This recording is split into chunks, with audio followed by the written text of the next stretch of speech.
Welcome back to Building a Private Cloud with Windows Server 2012 and System Center 2012 SP1 Jumpstart. I'm Simon Perriman, Technical Evangelist with Microsoft, and I'm joined again by Pete Zerger, a MVP with System Center and a consultant. Now, as part of our first module, we kind of spent some time covering some of the design and planning considerations as far as moving to the private cloud. We looked about key questions that you want to ask your customer to figure out what's the best model for them. What type of infrastructure design do we want? What type of service design do we want? Now, as part of this module, we're going to kind of move forward a little bit and spend some more time really looking at that fabric, that infrastructure layer. So, Pete, let me turn it back over to you, and why don't you go into a little more detail on this module? Happy to, thanks, Simon. So we're going to spend some time really looking at the cloud fabric now and taking those requirements we gathered in our initial Q&A with our cloud tenants, our stakeholders, our sponsors, and map those requirements into features and capabilities we need to build into our fabric. So we're going to talk about really the core tenets of the fabric. We're going to talk about storage and network and compute, and which of those features in terms of high availability, in high performance and throughput are really going to make sense, and where they make sense. So it's not so much telling you, that Hyper-V over SMB is really cool and gives us high throughput, but when and where does that actually make sense? If I'm going to look at high throughput storage capabilities, where I need to put those into my environment. Our fundamental design principle is always as simple as possible, as complex as necessary. So I'm only going to step across that line into high availability and fault tolerance and high scale where it makes sense for me. So I want to use my resources as efficiently as I can. So if I have those bronze level non-critical resources, I'm going to minimize my use of expensive infrastructure for inexpensive or low priority services. Great. And I think it's important to remind our audience that we are going to a level 300 here. We are going to make some assumptions, go into some pretty reasonable technical depth. So if there's some additional background information that you're looking for, feel free to ask our live Q&A team, or go back to TechNet or the Microsoft Virtual Academy to learn more. Yeah, great point. And we're really covering a lot of technology in the span of a day. So level 300 can seem like a pretty quick pace. And frankly, if I were to go off and to really try to wrap my arms around this technology in my own pace to really learn it end to end, I might be working for a few days or a few weeks to really get the practice I need. So don't really take today as the full measure of where you'll be. This is really just where you're getting started. So I think what you're going to have in terms of an advantage here is you're going to know all of the things not to do and all of the things that you should be doing that 2 or 3 years ago were a mystery to me. So we'll just call that accelerated progress. So with Server 2012, I want to start with the storage layer. With Server 2012, there's a lot of new tech in the storage layer that's very exciting in terms of scale. So we saw with our virtual machine scale settings within that slide back in Module 1 that we can now scale much higher within a virtual machine. When we look at workloads like SQL, for example, one of the core tenets of virtualizing SQL is we don't virtualize a workload that requires more vCPUs than we can put in a VM. So back in Server 2008, that was 4, right? So it was fairly small, so it was very limiting. So now we've got a lot of capability within a virtual machine to host a very large, high-scale, high-performance workload. So we need to make sure that we deploy storage capabilities in the back end to match what we have in the front end in terms of service delivery. And we're now up to 64 virtual CPUs in Windows Server 2012. A ridiculous number of CPUs. 1 terabyte of memory, wow. I don't know. So suffice it to say that's going to handle most of even our high availability workloads, or our high scale workloads rather. So we're going to have a look at some of these high performance capabilities in the storage tier. We'll look at scale out file servers and what we can do to provide not only high availability, but to simplify administration in the storage tier, to allow non-SAN gurus to administer storage in some respects. We'll look at that SMB3 feature we talked about that gives us multi-channel capability. Most importantly, though, we're going to look at it. We're going to have a picture when we step out of this module of how we can leverage these features together and how their interdependence is going to really give us a solution. We're not thinking about features anymore. I'm now thinking about that end-to-end picture of my storage infrastructure and how I can use these these new features in Server 2012 in concert to deliver a greater capability in my cloud fabric. Now, a question for you, putting on your consultant hat here. Between the storage spaces, SMB3, scale-out file server, which do you use the most, or do you generally use all of them at once? So the answer is it depends. So when we look at SMB3, we mentioned earlier that SMB3 is just there by default, right? I don't have to do anything. So if I have a pair of NICs that are running at the same speed, if receive side scaling is enabled, which it's going to be in all of our newer hardware, SMB3 just works. So that capability comes out of the box.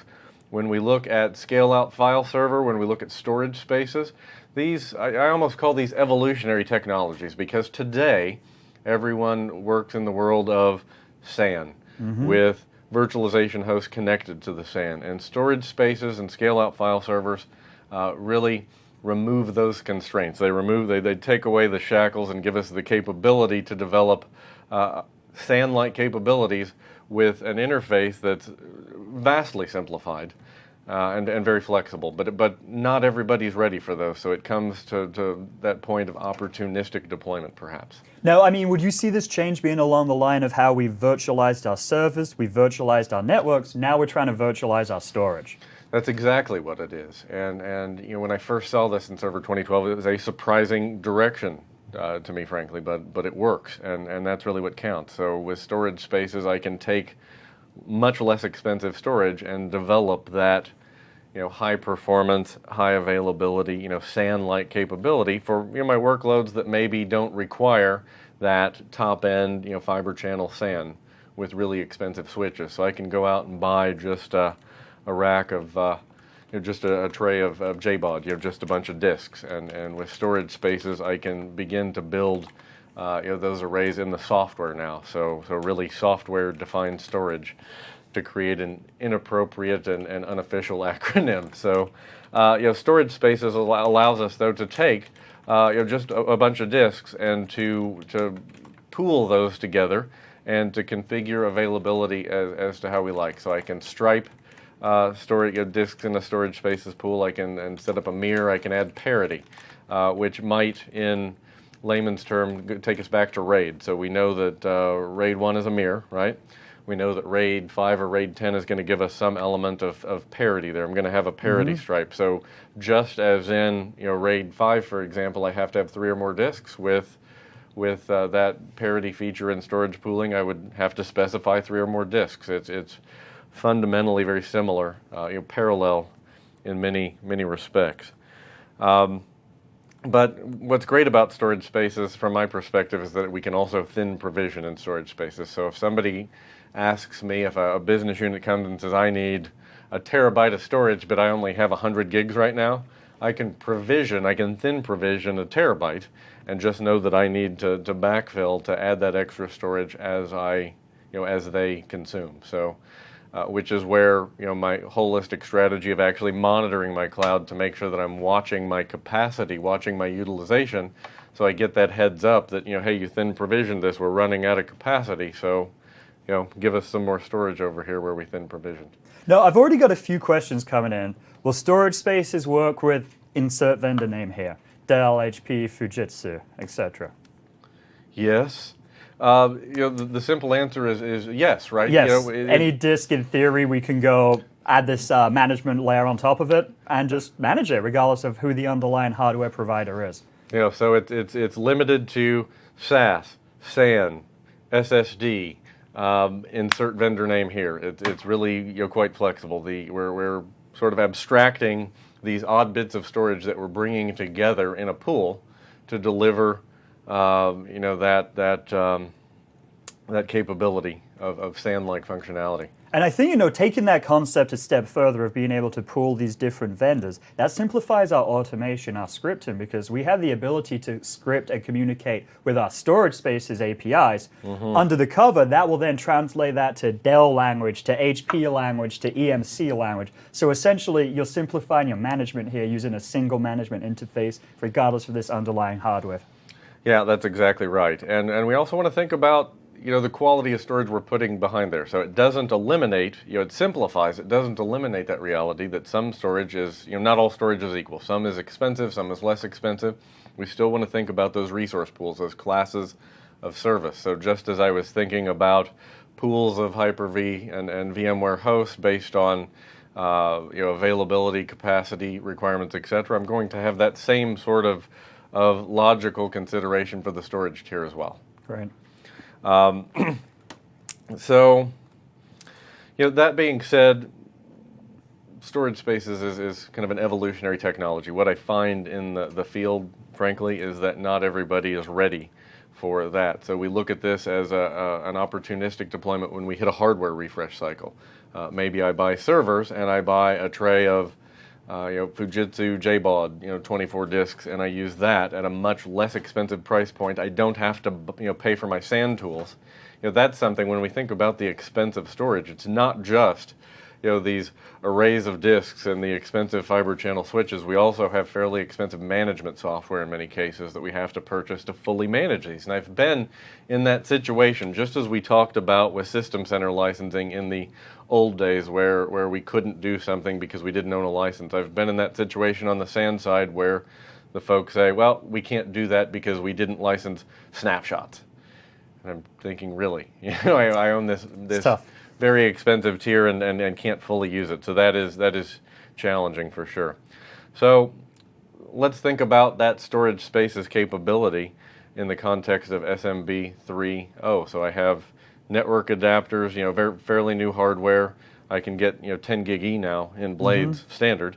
I load Server 2012 on there in SMB3, and that multi-channel capability just works. I can interface with storage spaces and potentially drive high throughput to high performance storage that's abstracted back there. Now, I'm going to jump back for just 1 second Okay. here and just kind of quickly talk about SMB3 itself. So SMB is a protocol which we basically use to go communicate over our networks. So it stands for the Server Message Block and is primarily developed by Microsoft. And so with this release, Windows Server 2012, we kind of upgraded from version 2.0 over to 3.0, but it is still an industry standard protocol. So don't think that you're kind of restricted as far as who can use it. Though Microsoft developed it, it is public, it does have open APIs, so anyone can go plug in and go use this new protocol. So since you raised the topic of open and not open, what about NFS support? I'm going to let you take that one. Yeah, so NFS support is there. So if we need to provide storage for VMware or non-Windows systems, we can do that. So it's not an all or nothing situation with SMB3. We've got NFS. Great point. You're not NFS bound to just using that. You have some flexibility.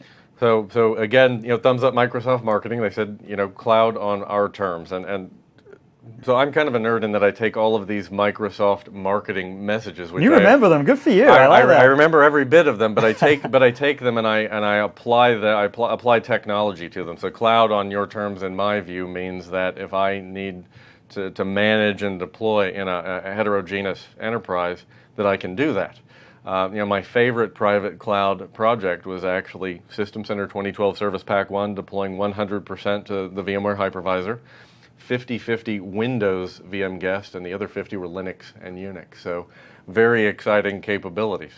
And we were able to design it, deploy it, test it, and see people actually getting real benefit from that in a very large and distributed enterprise. So it's not just about the Microsoft workloads for sure. And to speak to cross-platform briefly, this is an area where 3 or 4 years ago I would see, when I mentioned Microsoft monitoring or managing Linux, I would see eyebrows kind of raised.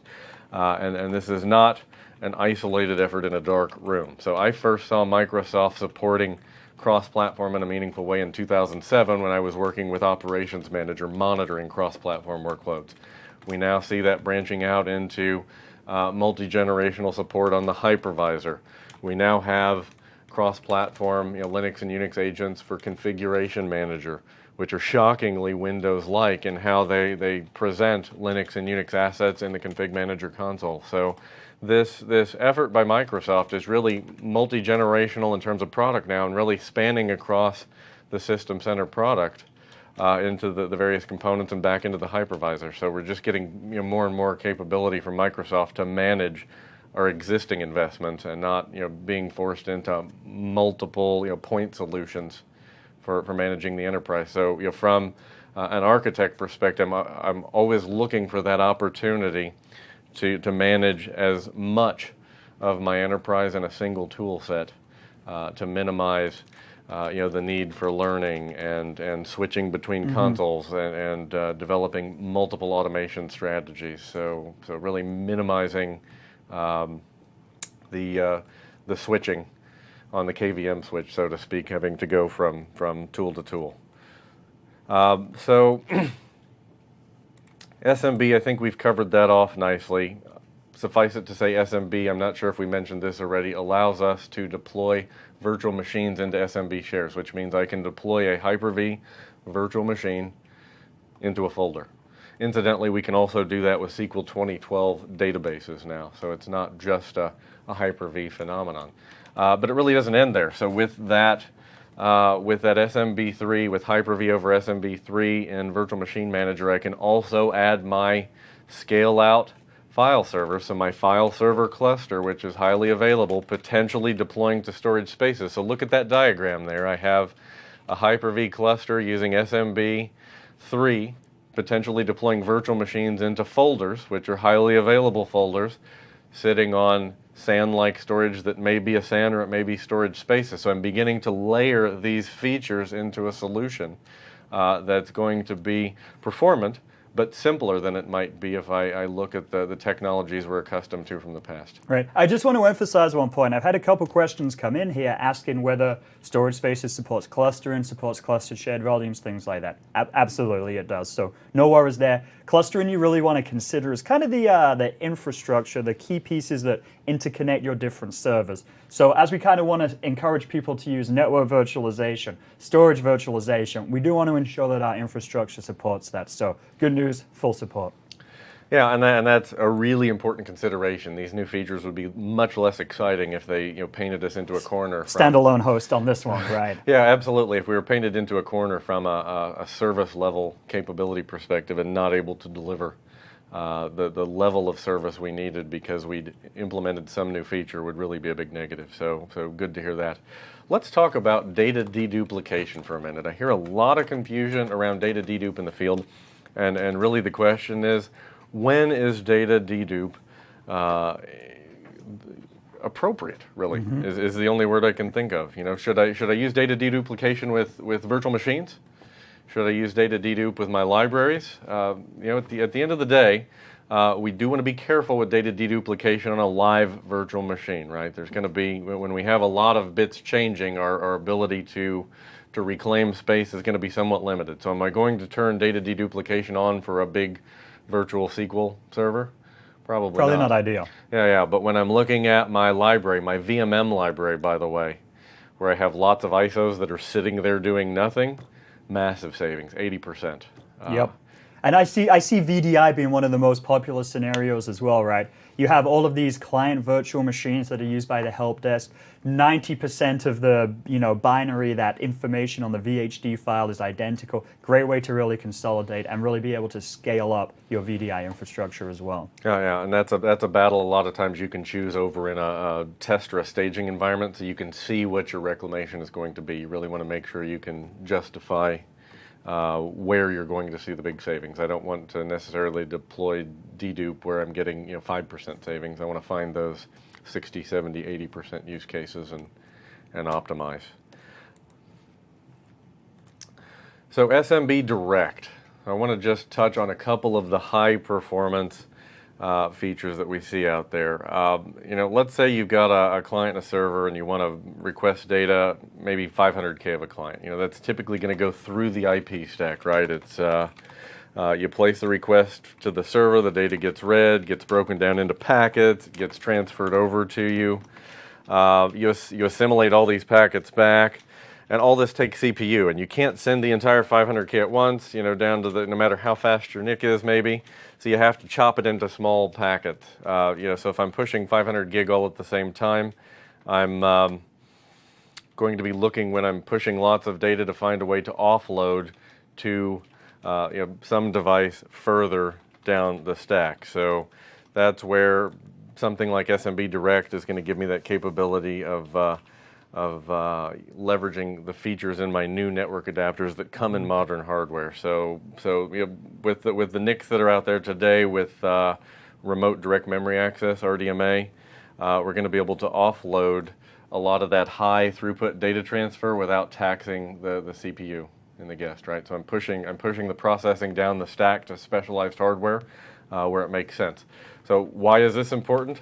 If I want to virtualize those tier 1 workloads, SharePoint, SQL, Exchange, this is going to give me the capability to push a lot of data very fast in a virtual world. So we can, you know, step forward with a lot of confidence that we can virtualize these high scale, you know, high availability workloads in a reliable way, and in a way that's going to perform on par with what we would see in the physical world. Most customers I work with see that as a reality today. I do walk in, and I would say where 2 years ago 80% of my customers would say, I'm not virtualizing SQL, forget it. Now I would say, you know, that's 3/4 have moved to the side of virtualizing SQL, at least in modest to moderate workloads. Maybe not that, you know, mammoth mission critical, you know, data mart, but many workloads beneath that for sure. And with Server 2012, with some of these, you know, high performance storage capabilities and network capabilities, we now have the opportunity to rethink some of those past decisions and maybe take another step into increasing our virtualization footprint. Yeah, that's a great point. You know, I often get asked by all these customers, you know, what other real-world customers have actually done this, have moved to these highly virtualized environments, have moved to virtualizing SQL. So a great resource for our customers out there is going to the website aka.ms/evidence. What that's going to do is actually take you to our case studies website. From the website, you can actually filter by looking at different companies in your own geography, your own type of business. And then different case studies, people that have gone to these highly virtualized world from physical servers, migrated from a VMware infrastructure to a Microsoft. So again, aka.ms/evidence. Go check out those case studies to see how our real world customers have actually been successful doing that. And that's so important when you get out of bed one day and think you must be the only person in the world, you know, the only organization in the world trying to do this. Trust us, you're not. You know, a lot of people have taken their lumps for you and learned over time, and so you can capitalize on those capabilities. So let's have a look at another high performance feature. Let's talk about offloaded data transfer. So if we have ODX capable servers in the form of Windows Server 2012, we have an ODX aware SAN. We can move lots of data by really not necessarily moving data at all. It's almost redirecting pointers, right? Really, that's exactly what's going on. So at the end of the day, server A sends a little token that in the end tells server B, you know, and the SAN here is where the storage needs to point to now. So I can take a massive database, virtual machine, insert whatever it is down there you're moving, and really it's a pointer changing hands through this token that flows, rather than copying between us, using a server as an intermediary. Yeah, exactly. We're not even pushing a bunch of data through high performance network adapters at this point. We're really just changing the pointer, so it's much more exciting. So what type of scenarios could a customer actually use to take advantage of ODX? When are these, you know, big storage efficiency benefits happening? You know, any time that we need to move a lot of data on our SAN, right? So we have deployment, for example. Right. So virtualization hosts that are connected to a common SAN, and I have a VM library down there. I have my VMM library with all of my VHDs and my host. If I need to deploy, if I have a bunch of bits that need to move from point A to point B, I have ODX aware host. I have ODX aware storage.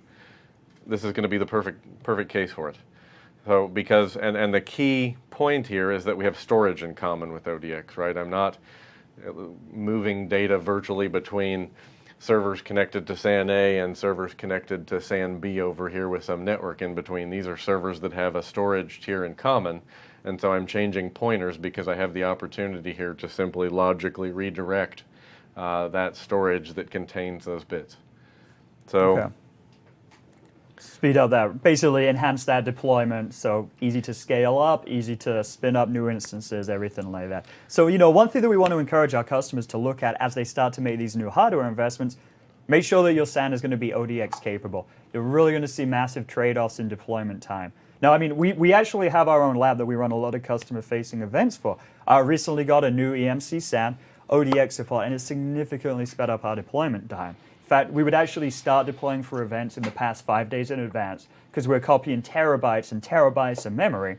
Now we can do it 1 day in advance. So I mean, we've kind of reduced that deployment time by 80%. And what that means is we can then free up this storage over those 3 additional days to use for other projects. So instead of having to, fill up our SAN for 5 days, gradually preparing more and more VMs, keep it flat until the day before, then load it that day. So great efficiency, really enhanced our flexibility in our lab.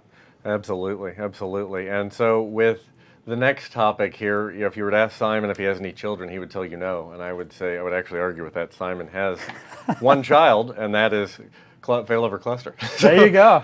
So let's talk about virtual fiber channel, the capability to create a cluster amongst virtual machines with direct access to our storage. So first, I want to kind of define guest clustering and kind of speak about these different layers that we have across our infrastructure. Now, most people know clustering as the physical servers, right? You connect these 2 physical servers together, or up to 64 physical servers. You have an application or a virtual machine that's going to move between those 2 physical servers.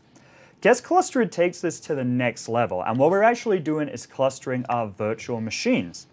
Within a virtual machine, we have an application like our SQL database, and so we can actually fail over that SQL database between the different VMs. So think of this as virtualization entirely on the virtualized layer. So not only does this allow us to do patching for our VMs by moving the instance around, but we can detect whether that SQL instance has crashed, automatically restart it, fail it over, move it around. So again, clustering inside the virtual level. Now, speaking to this point of a virtual fiber channel, why is this interesting? Well, this gives us a lot of high-end speed for what's actually running inside our VMs.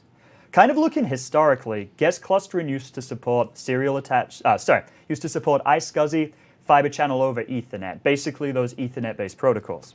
Yeah, so I want to ask you a question with regards to this. It's really almost a religious discussion, to cluster or not to cluster in the virtual world. So when does it make sense for me to cluster within virtual machines, Simon? For the most part, you're going to want to cluster all of the time. There are a few exceptions where you may want to just make sure that this particular VM is always bound to a particular host.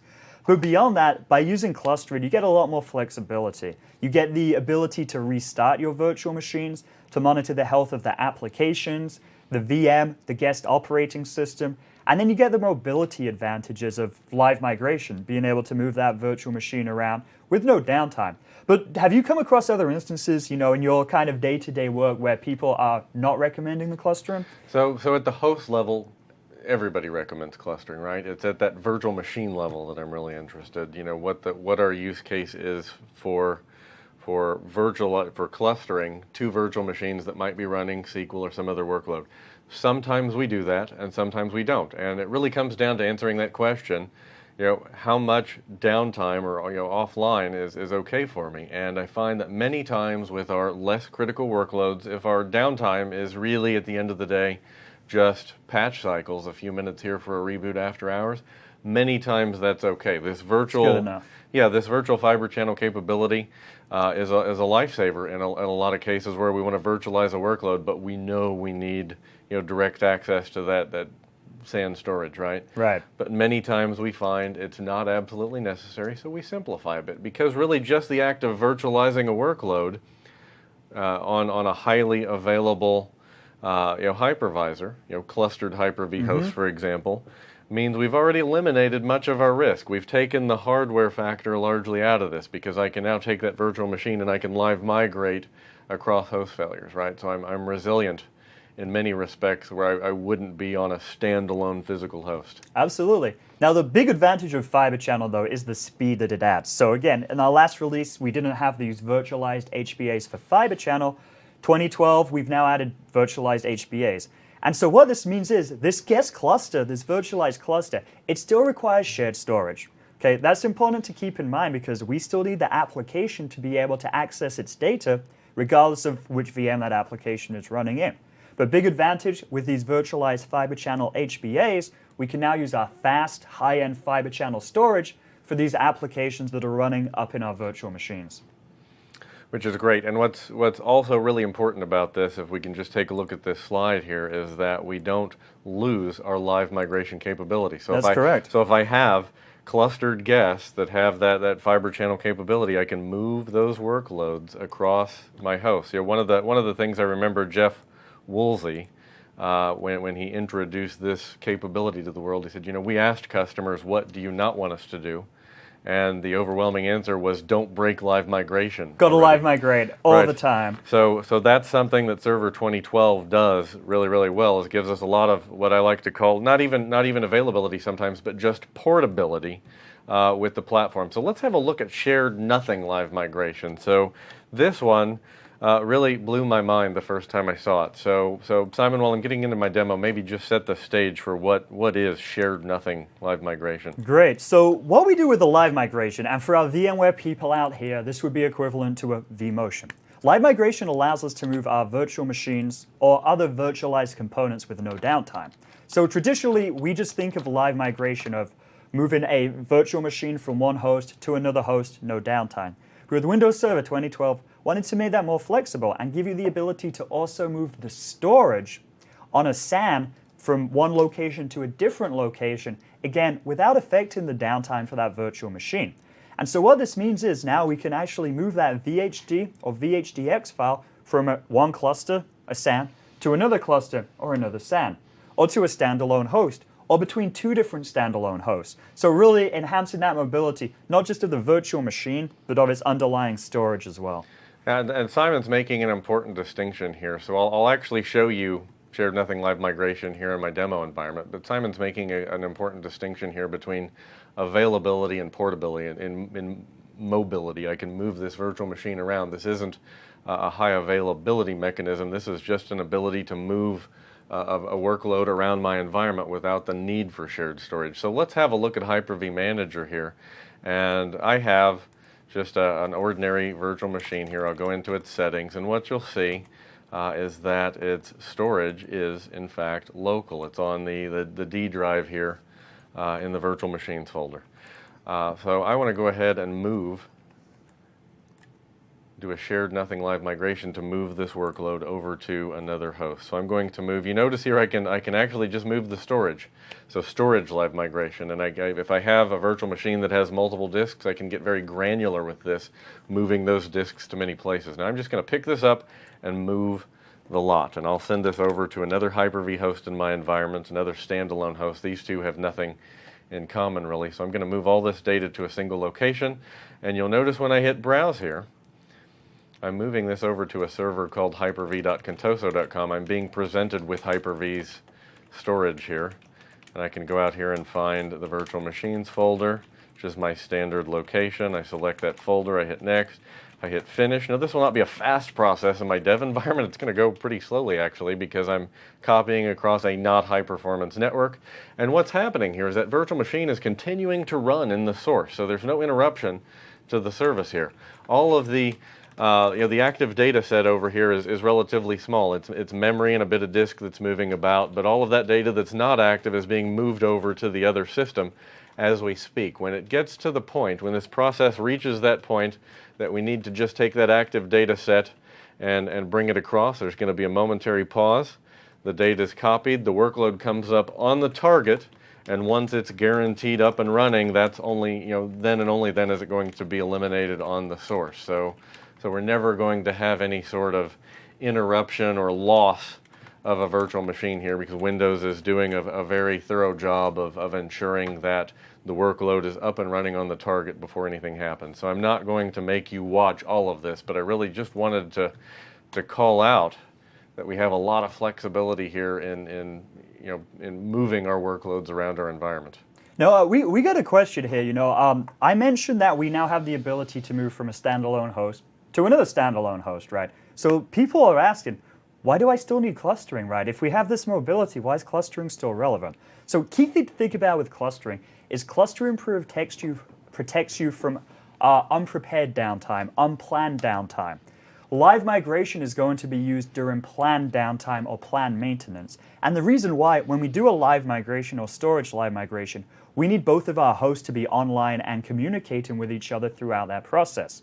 If one of those hosts crashes, we can't copy that in-state memory, so there is no live. We'll just do what we call a failover. So big advantage of clustering, it not only supports this mobility feature, but it protects you against these crashes because we detect the crash, we restart the service, we move it to another host. If you had a VM running on a standalone host, that VM crashed, that host was non-clustered, that VM's going to stay offline until you run some other type of background, do some other alert as part of it. So definitely want to keep clustering as part of this, even though we have these additional migration capabilities. Yeah, that's a great point. It comes back to the distinction between portability and high availability. So two very different things. What you saw me executing, there was a planned operation. Both servers were online and running the whole time. Yeah, exactly. So big difference there. So let's talk about, I'm going to go back to that classes of service, and I want to talk to you about storage classification. So we've talked about the storage capabilities within Server 2012, that we can deliver higher performance, high performance at a lower price point than traditional SAN perhaps. But as we are bringing our storage tier into VMM, into our primary virtualization management interface, we need to take that storage layer and carve that storage up and present it to pools of resources in accordance to performance and cost, right? So it all comes back to efficiency. Just as I'm not going to use my latest and greatest Hyper-V host for test and dev, I'm not going to use Fiber Channel SAN or SSD storage for test and dev workloads. I'm going to move those over into the production realm where they're servicing mission critical, high performance, high scale, high throughput applications. So with VMM 2012, we have full capability to talk to an SMIS provider, a standard interface for enterprise storage. And many of our storage OEMs out there have their own SMIS provider. We can stand that up and through a simple wizard in VMM, connect to that storage system, and then provide visual capability to look at what we have and to classify that storage based on how we would like to leverage in our cloud environment.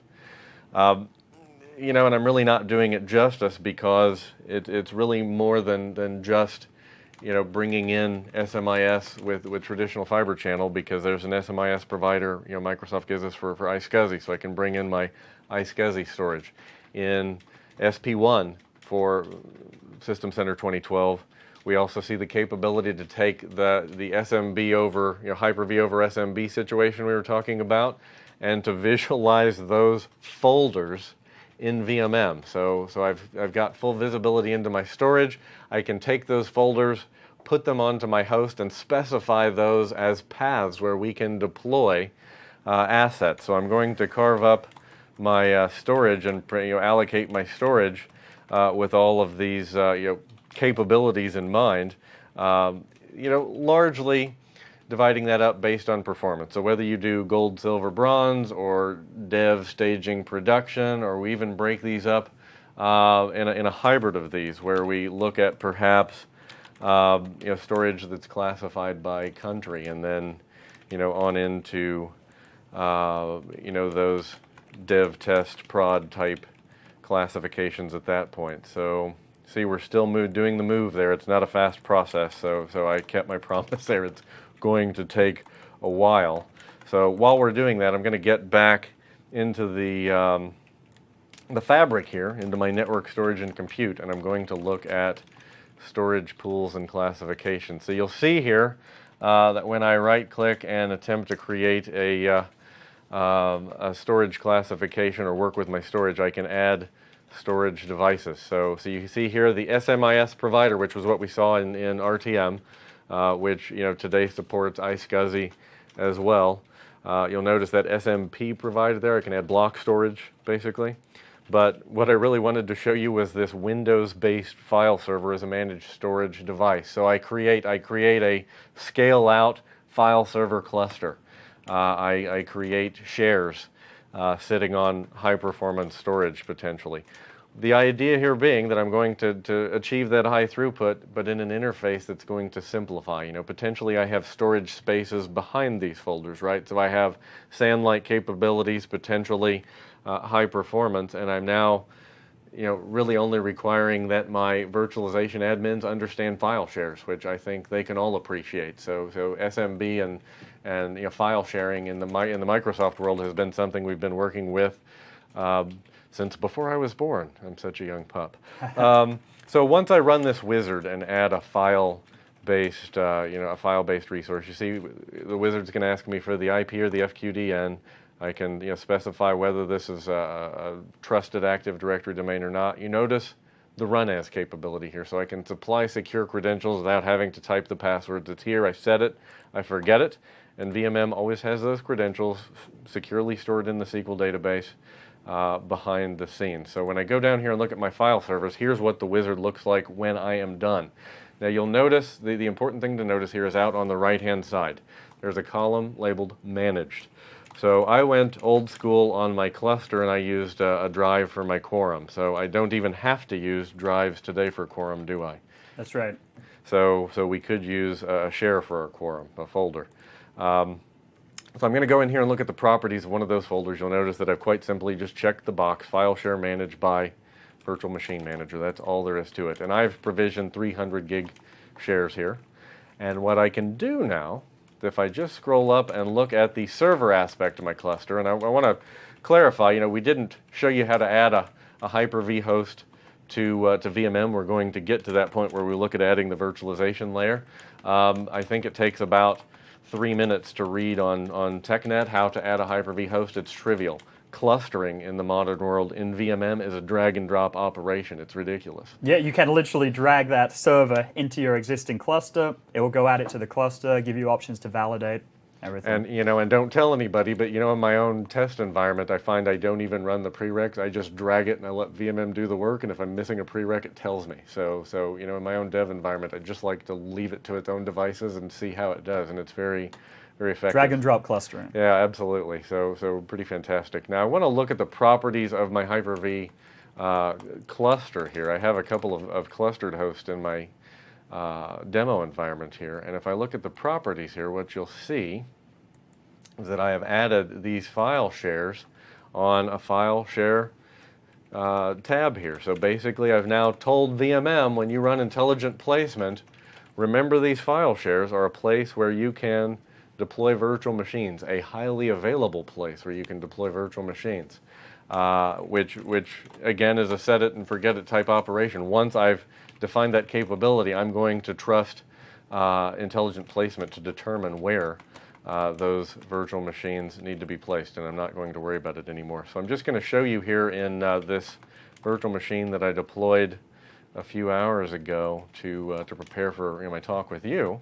We're just going to go look at some information related to the configuration of this host, and I want you to look at the storage here. So HA file server VM store 3. So this virtual machine is actually sitting in a folder, you know, in a scale out file cluster, sitting on storage spaces. I've got the full complement of capability in my environment here, and my storage spaces is not sexy in my environment. I took some JBOD and threw them in a server, and they just barely qualify, frankly, to do this. But I could take a lot of disparate SATA storage and turn it into something much higher performance and useful, because I couldn't hook these up to a RAID controller because, frankly, I didn't have one. So now I'm doing it at the software layer. And this brings me to another question, Simon. So we hear in the field a lot, sure, I can create high availability storage in the software. We had that back in NT4. What's the performance of this really going to be like?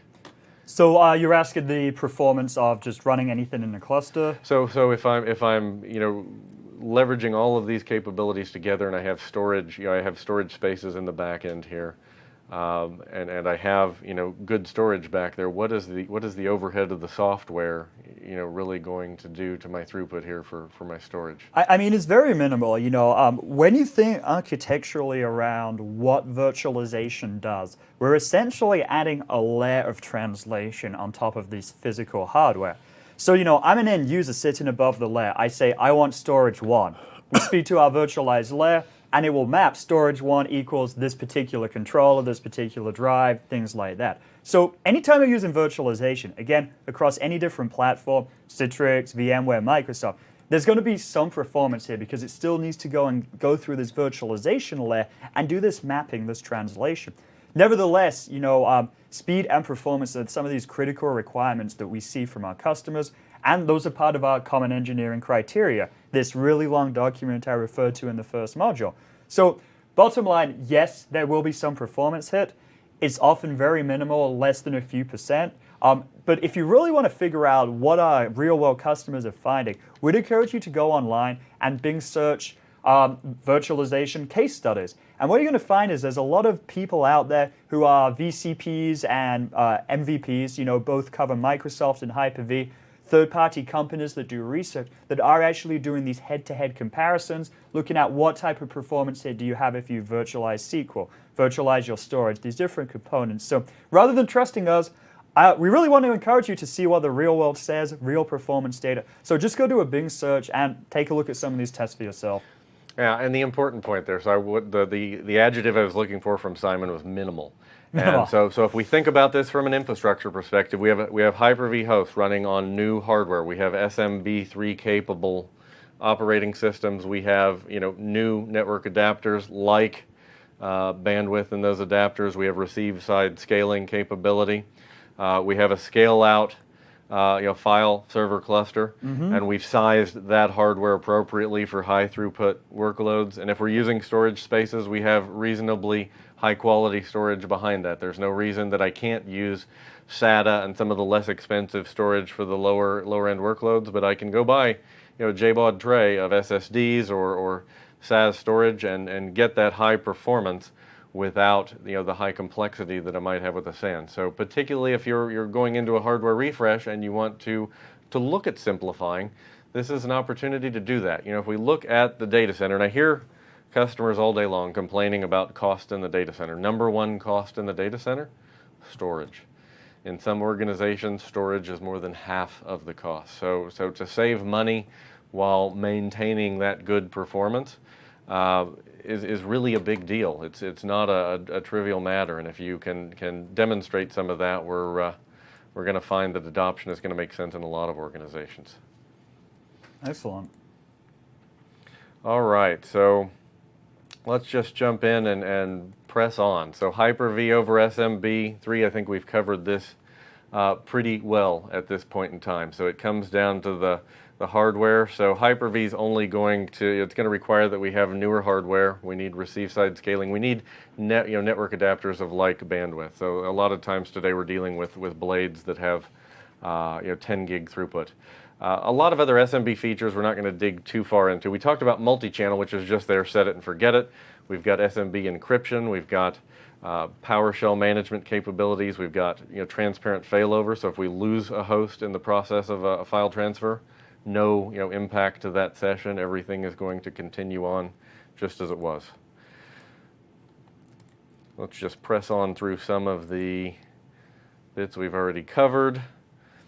We can look at our scale out file server just briefly here.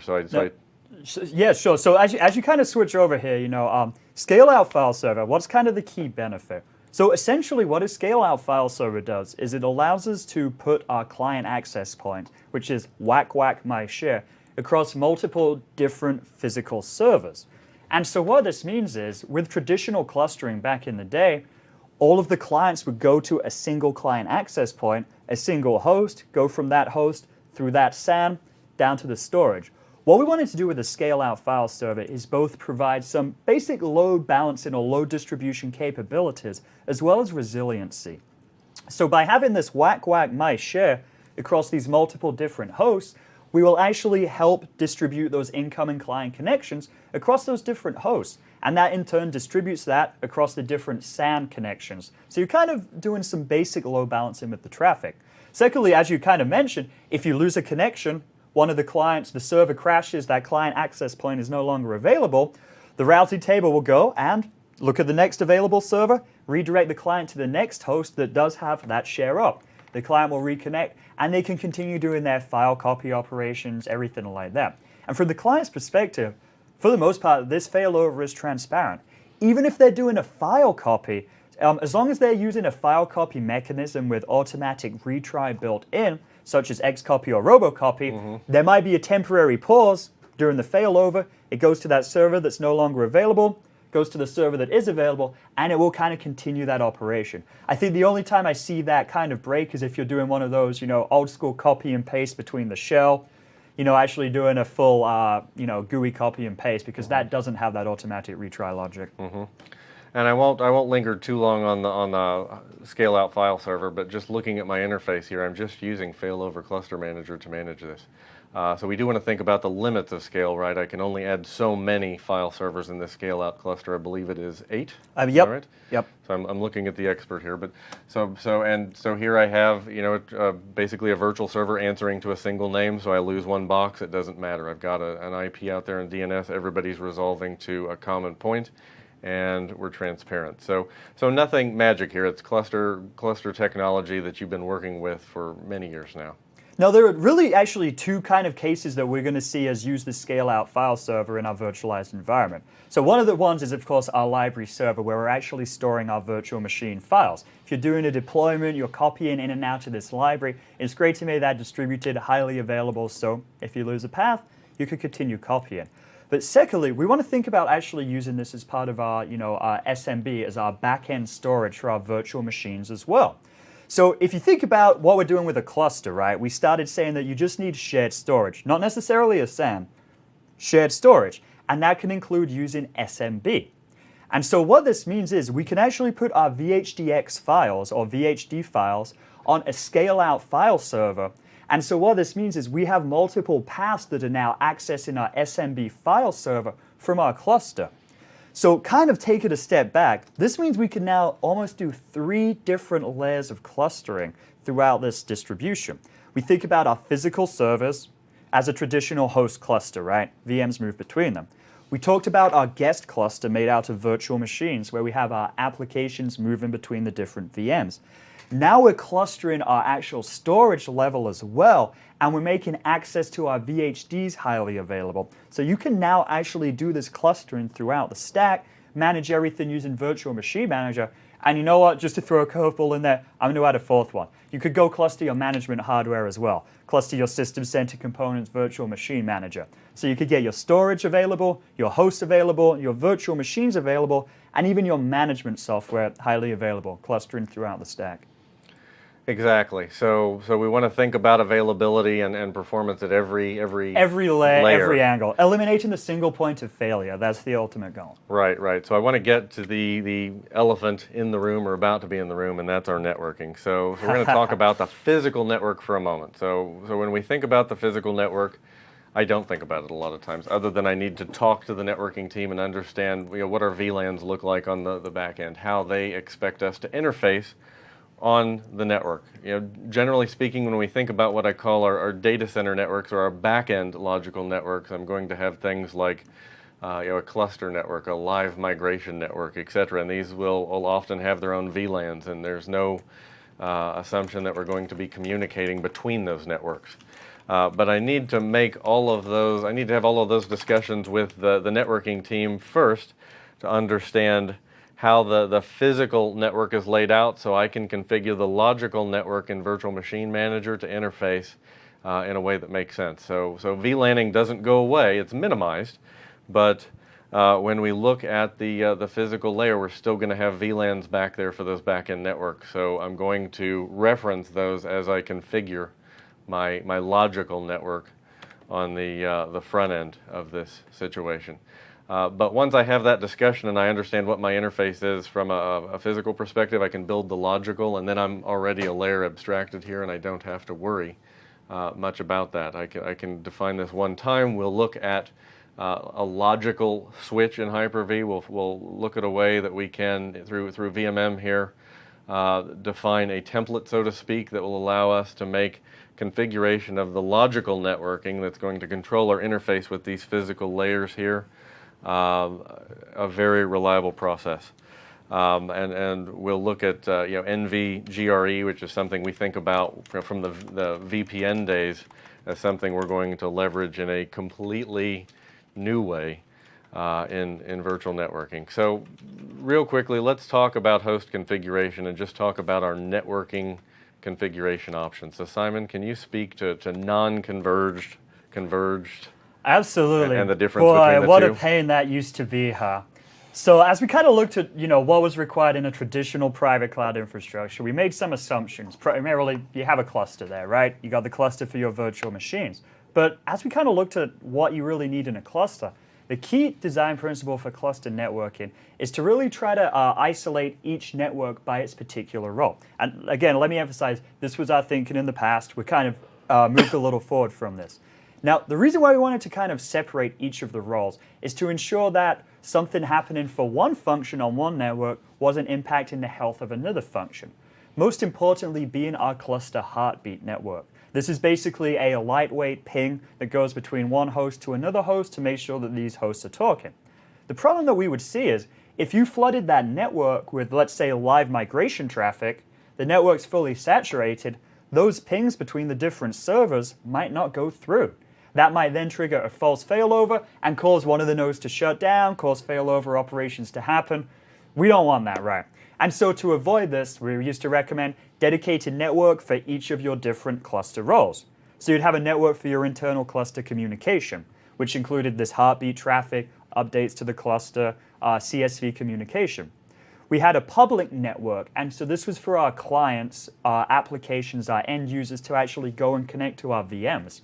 We wanted to separate that in case there was some type of, let's say, denial of service attack, somebody flooded that network. We don't want that to impact the underlying hardware, the underlying cluster. Now, when you started to add Hyper-V in the mix, we recommended having a network for live migration and a network for our deployment and our management. As you go and push a 10 gigabyte file to a host, hey, that can use up a lot of resources there as well. Now, as we kind of extended it and thought, okay, what about backup? Backup recommends having a dedicated network once again. And then different customers were using Ethernet-based storage protocols like iSCSI, Fiber Channel over Ethernet, SMB. That again talks over yet another NIC. So we got up to 6 NICs as kind of our recommended value if you have a Hyper-V host. And a lot of customers, they only have 4 ports in their Blade servers to actually put in Ethernet cards. So lots of challenges there. But what we've been happy with is kind of the large adoption and growth of 10 gig E.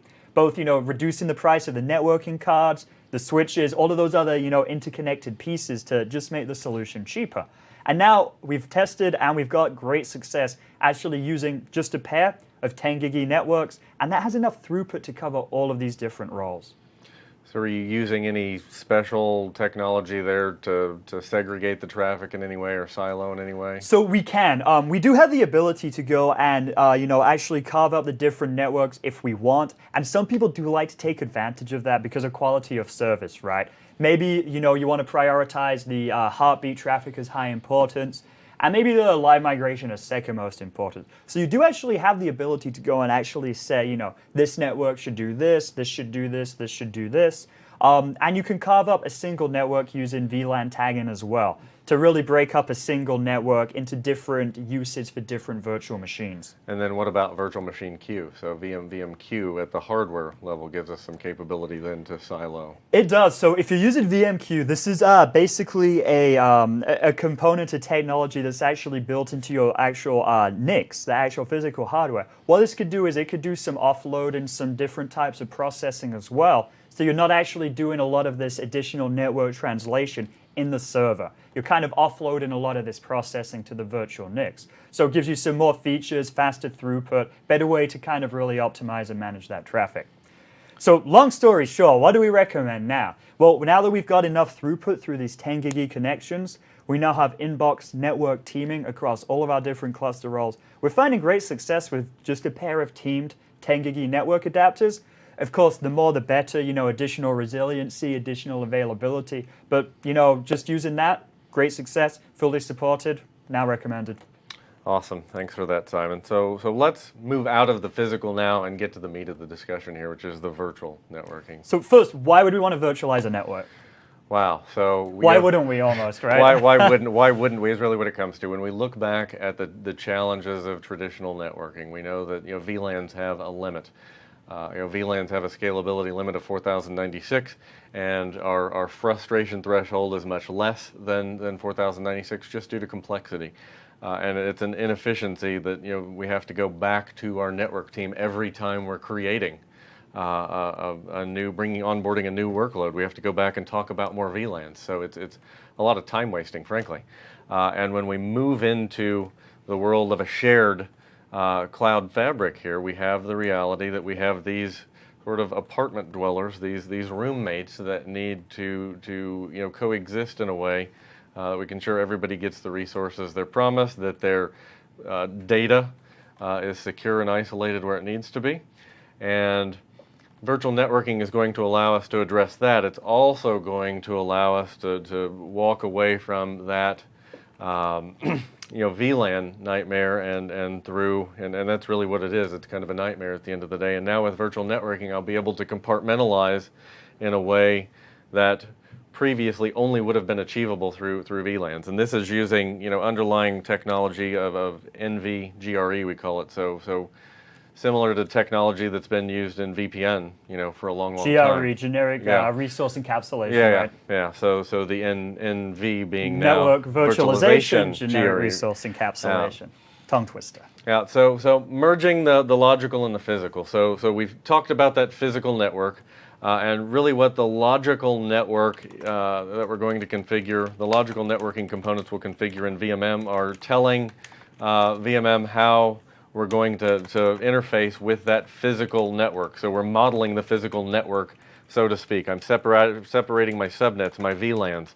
I'm going to have a logical network typically for my data center, for my backend networks like clustering, live migration, storage, host management. I'll likely also have a logical network or a provider network, we call it, a network that provides access to my tenants, to my business units that are sharing this this common fabric. The logical switch is really just an enabler that allows us to configure the new extensible virtual switch in Hyper-V in a very consistent way. I like to think of it as a template of sorts, a container, because it allows me to define switch settings so I can apply them consistently across my Hyper-V host. I'm effectively raising the control plane to a multi-server capability now. So I can move workloads across Hyper-V hosts. I can isolate that traffic so multiple tenants can coexist even if they can't directly communicate.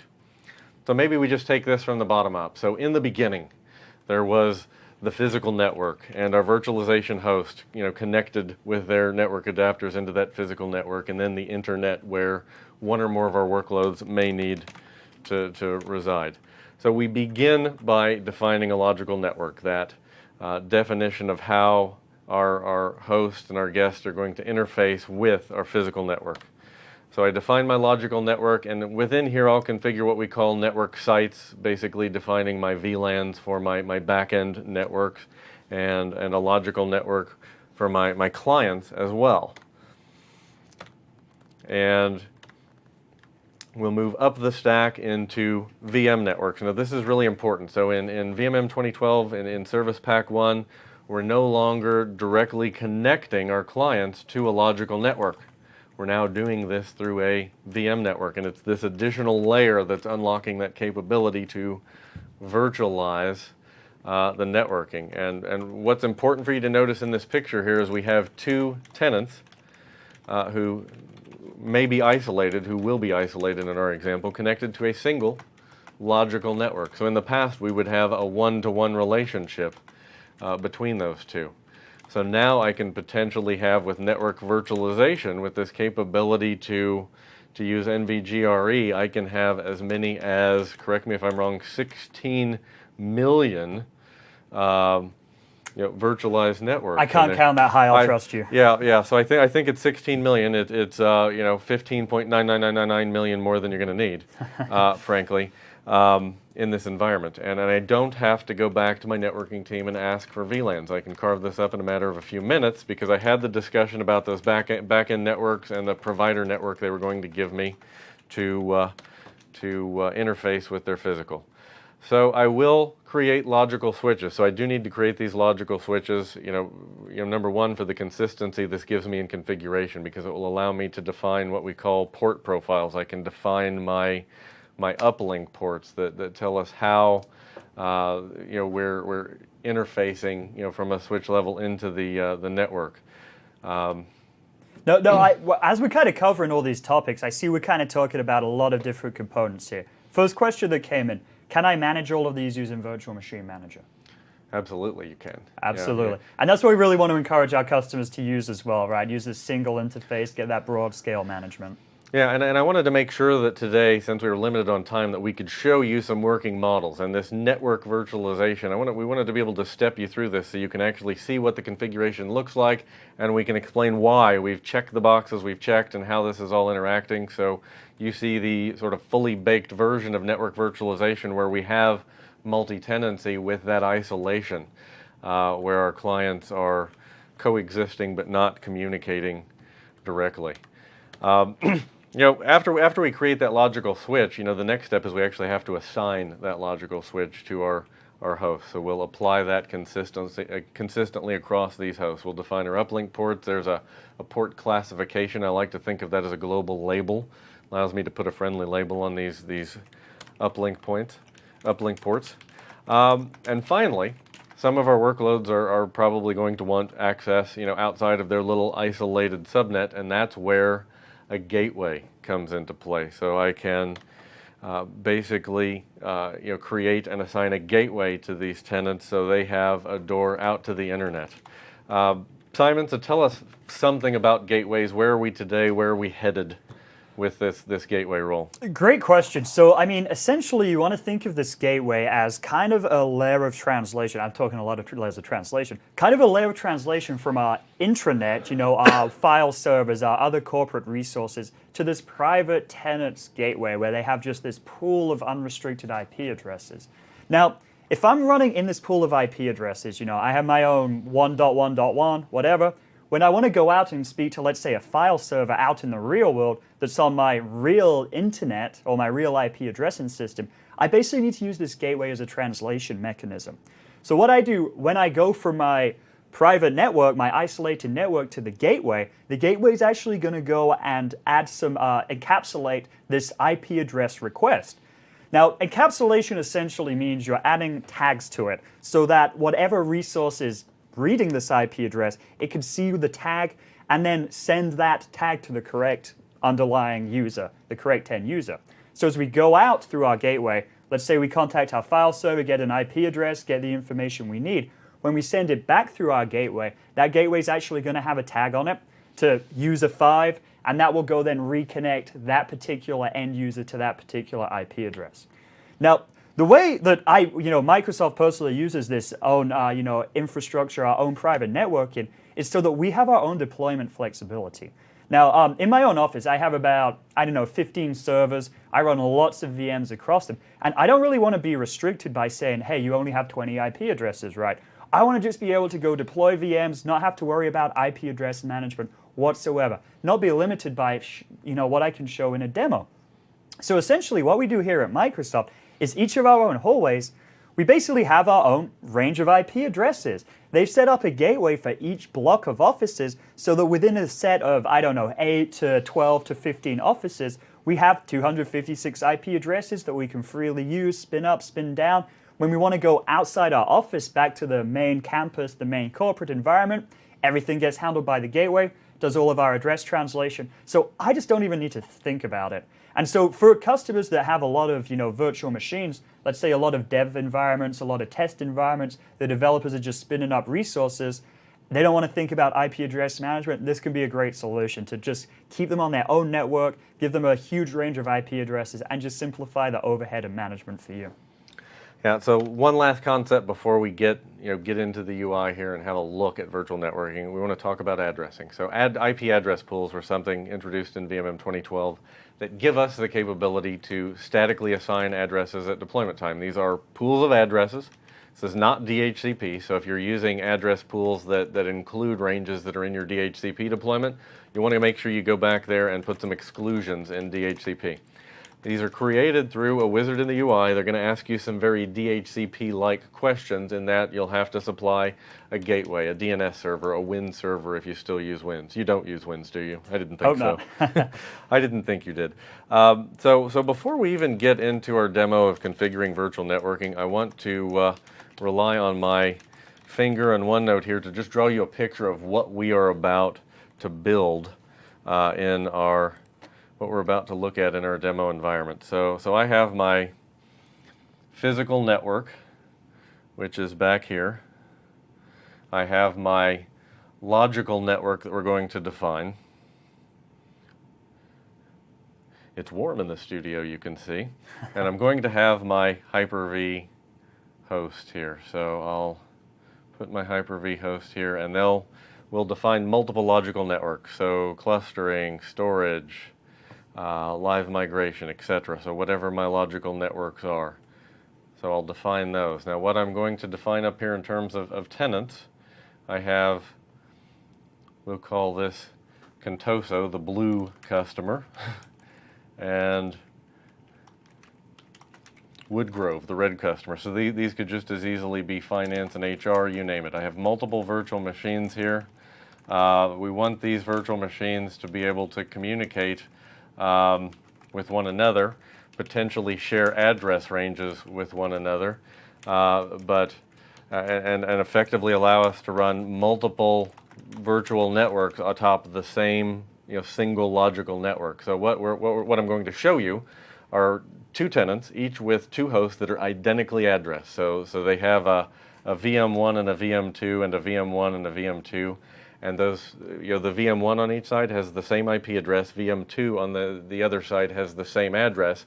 But what you'll see is that tenant 1's host cannot communicate with tenant 2, and tenant 2's host cannot communicate with tenant 1. So we have this isolation that's delivered through network virtualization through this NVGRE capability that only comes when we get to Service Pack 1 with System Center with Windows Server 2012 that has support for all of this baked into the hypervisor and the operating system. So let me jump out to my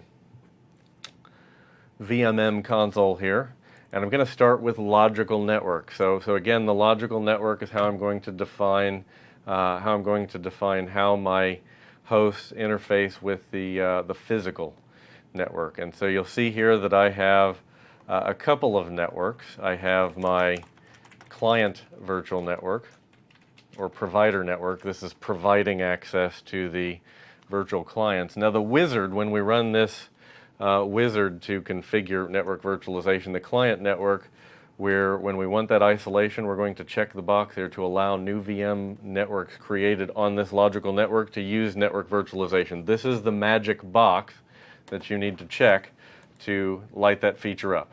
Just wanted to get that out there right away. Now what I've done here is added a network site. So this is how I define my subnets and potentially my VLANs. Now on the client side, I've got VLAN 0, basically no VLAN at this point. I have a single logical subnet. I'm going to have multiple virtual networks though that can leverage that single logical network. Now we want to look at the back end as well. So I'm going to run a wizard here and just talk through how we might configure this in a large enterprise. I have this fully configured so I can show you the end result fully cooked, but I want to just take you through this capability. So I'll call this my data center network.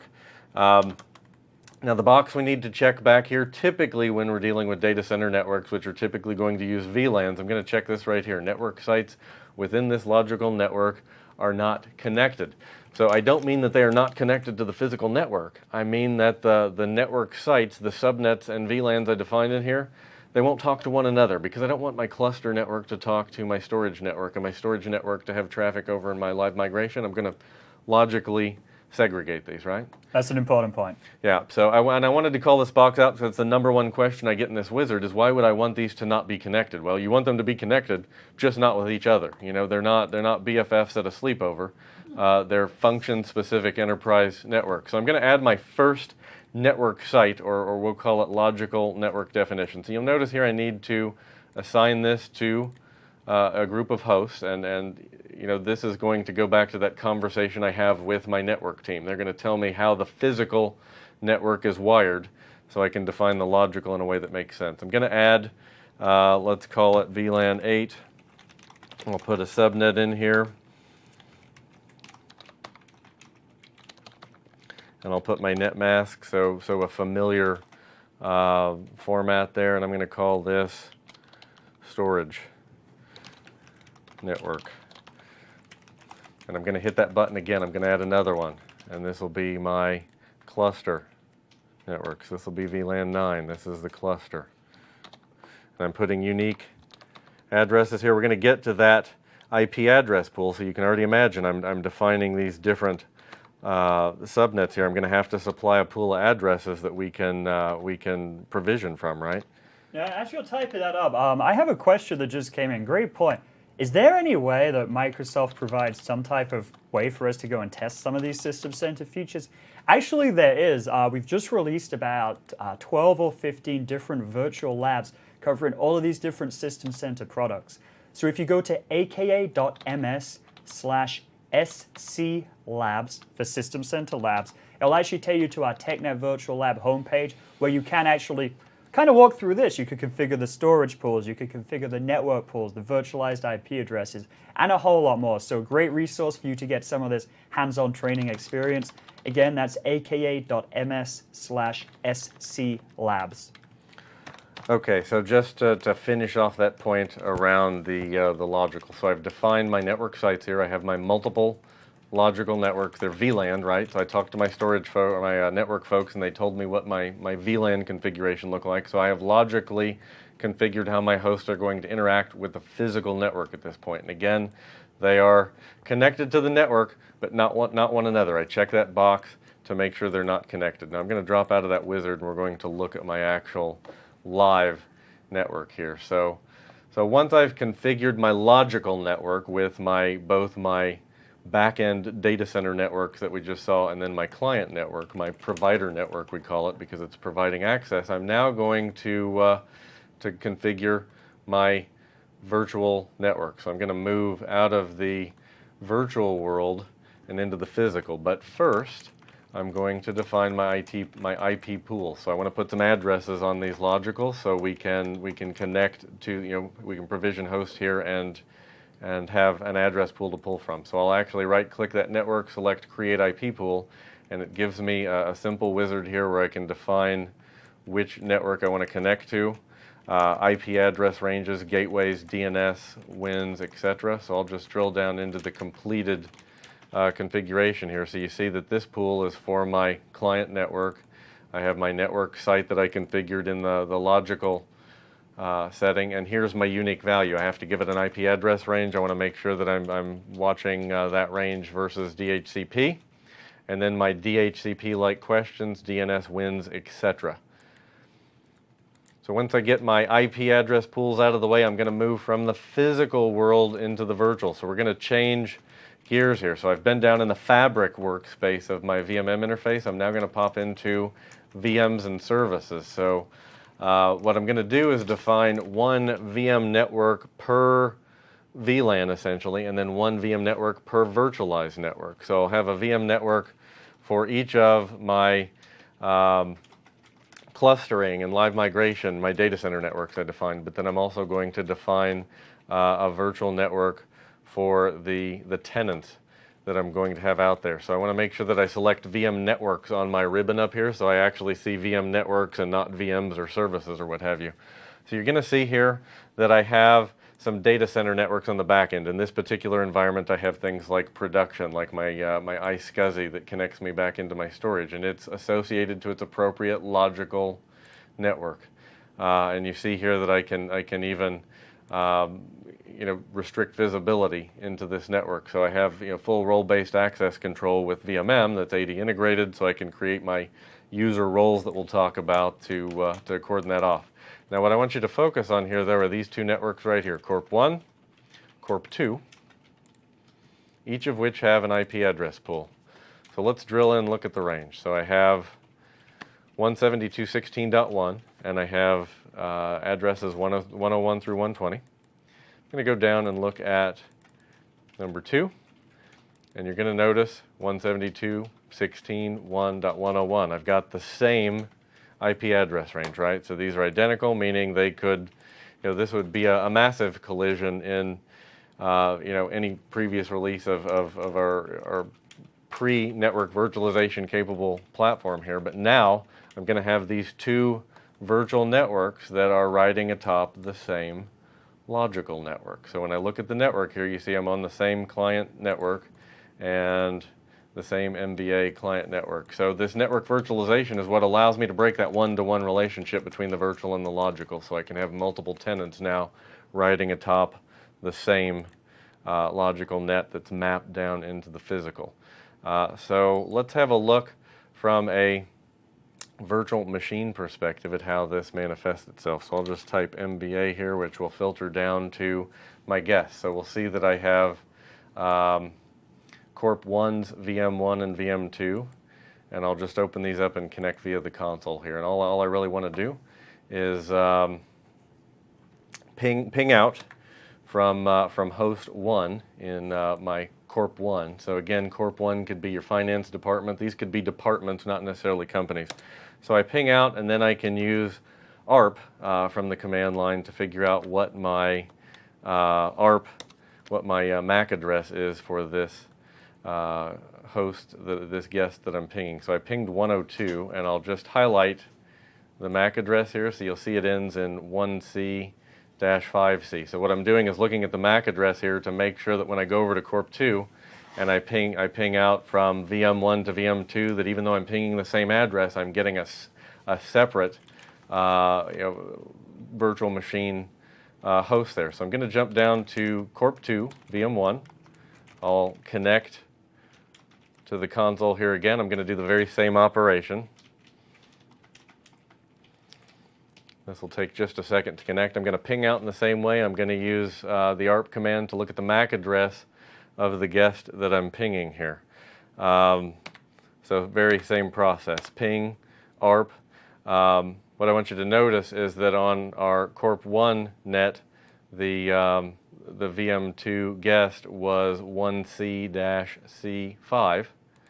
And what we're going to find here is it's much different. Let me just turn this on so I can highlight via a little quick edit love there. And when I highlight here, you'll see C7. So I have two VM networks here. This is network virtualization in action now. So I've got tenant 1, tenant 2. Their guests can communicate with one another, but they can't communicate across that boundary. So Corp1 doesn't know that Corp2 is there, and vice versa. So one big happy family in that request. Now we're not done yet, because the other piece we need to look at are our logical switches, right? We had talked about the logical switches, but before we do that, I want to just point out again, these networks, these guests can ping within their, they have connectivity within their own subnet. They don't have connectivity outside of that. That's where that gateway role that Simon described is going to be really important.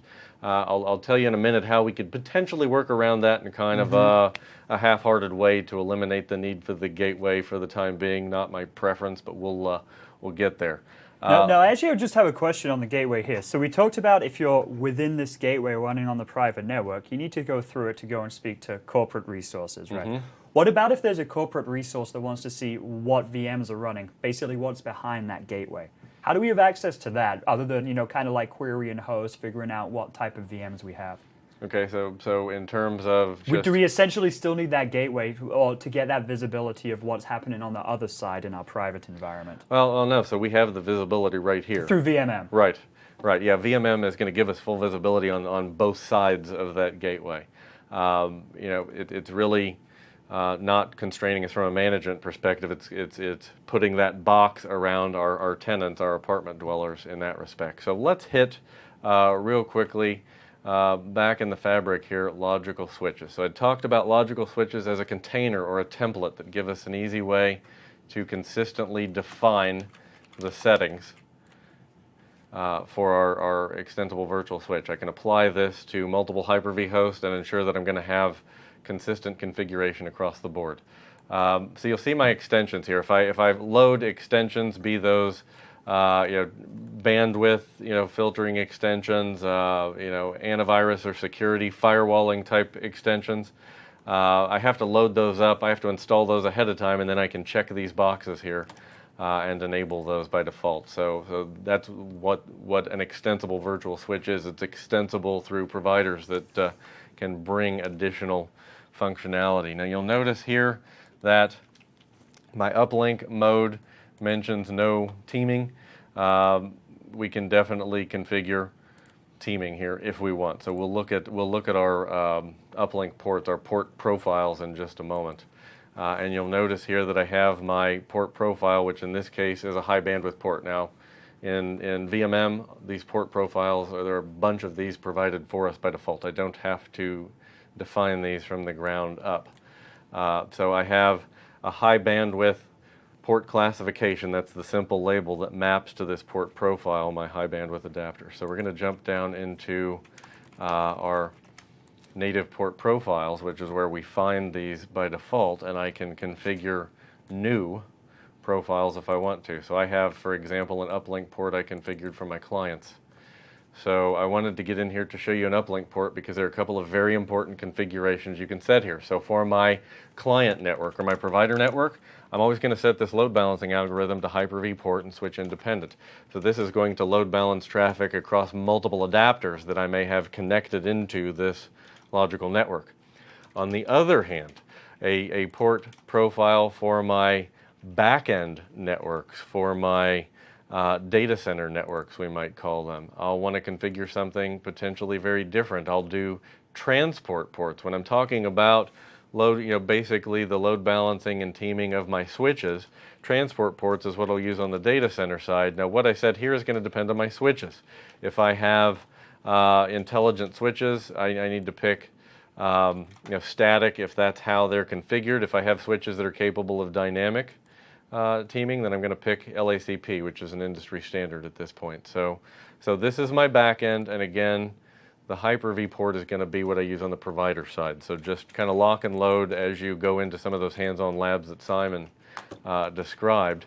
Those are the settings and the why of those settings. Now, so what we had talked about was that we require a gateway.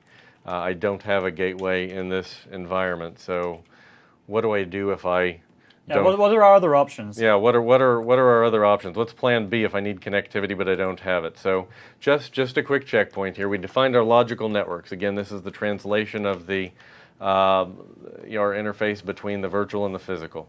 We defined our VM networks. This is how we interface entirely now from VMM. We're not connecting anything directly to the logicals. We created a logical switch, and the switch had port classification, so this container or template gives us reliable settings I can now apply across all of my Hyper-V hosts. So we light up a virtual switch with exactly the capabilities and the configurations I expect. I have to assign that logical switch to a Hyper-V host. Now that part is also just a quick point and click and apply. Didn't do that here because I don't want to disconnect us from our remote environment. So creating and assigning a gateway, the last step, but also one I said I couldn't do. This is important because it's how we access the internet. Bottom line, what do I do with a gateway? We heard about that. What do I do without a gateway? So what I can do there is use a VM with two NICs. One would be in an isolated network and another one on a VM network that connects into a logical network that has us on the internet. So kind of two legs, a two-legged configuration we call that. And it's kind of a poor man's configuration if you don't have any option here, but it gives me the isolation that I want, but also gives my clients that capability to get out to the internet. So I wondered if we could touch on just one more topic before we we wrap this session, I wanted to talk about bringing the hypervisor under management. Great topic. And we've largely ignored this because it's trivial to bring Hyper-V hosts in under management. We run a wizard, fairly easy to do. But I wanted to talk to those of you out there that have other hypervisors as well. So VMM gives me the ability to bring my Hyper-V host in, to drag one on the other and cluster.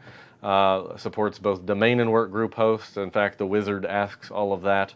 And we can have those Server 2008 hosts in there. So again, if you've got some legacy hardware and Windows around, bring it in. Everybody's welcome in this case. We're going to add our hosts through the UI or through PowerShell, role-based access control to tie those together. But here's what I really wanted to talk to you guys about, and that's bringing VMware hosts under management. Again, when we do this in the VMM interface, which I'm going to show you in just a minute. Trivial wizard-driven steps. I do need to have an account that gives me permissions over there on the vCenter side of the house, because vCenter is our primary interface.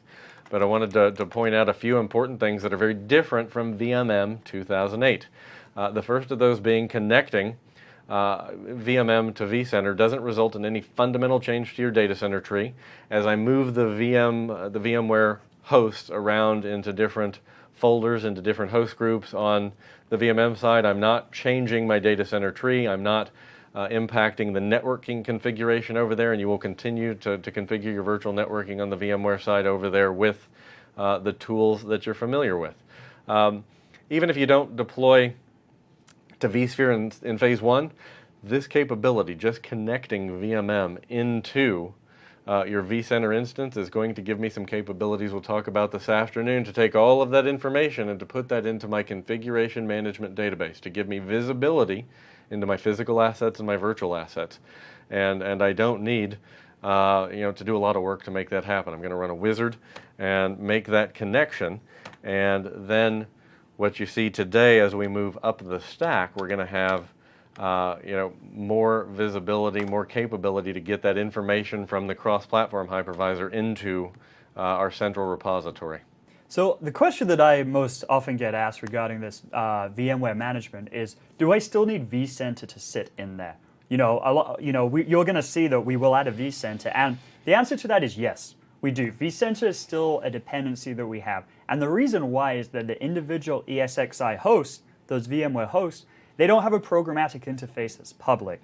And so what that means is Virtual Machine Manager cannot directly talk to those individual hosts. Now it can with Citrix. If you have Xen servers, we can directly talk to the Xen servers without XenCenter. But with VMware, we basically need vCenter to be an intermediary. So VMM talks to vCenter, vCenter talks to those individual hosts. And I'm going to come back to what's nearly a global paradigm for me with System Center 2012. There is more than one way to do almost anything. So generally the answer is yes, we can do it. It's a question of how. So in VMM, we have to have vCenter, true statement. What if I can't interface with vCenter? Let's just say, from an organizational perspective, folks tell me we're not ready to take that step yet. What's plan B? We'll talk about Orchestrator this afternoon.